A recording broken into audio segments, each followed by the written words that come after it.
You're going through a divorce. You want to know if judges favor women in child custody cases. In Tennessee, there is a statute that clearly states there can be no gender preference in deciding who gets custody. But you have to remember that every family is different, and there's going to be 16 factors that the court is looking at.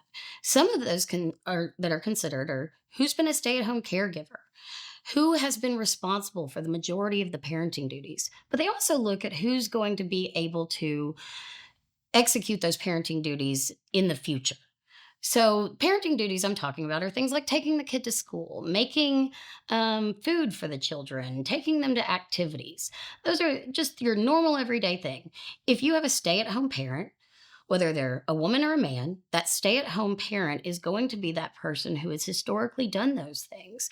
And the court's going to look at that and consider it. Again, it's 16 factors, so that's not the only consideration.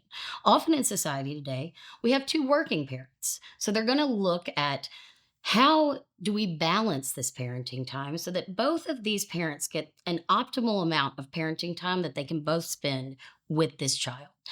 There is a statute now that says that we want to optimize parenting time for each child. That does not mean 50-50. A lot of people assume that that means it's going to split 50-50.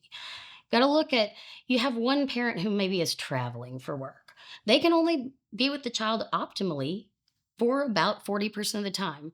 It's going to be in the child's best interest, and that's the ultimate standard, that the child be with the parent who can be with them the majority of the time. So if one parent can only do about 40% and the other can do about 60%, that is optimizing the time. So you're just going to look at all the factors. Come talk to us. We can get into the details and nuances of your case and figure out how this applies to you.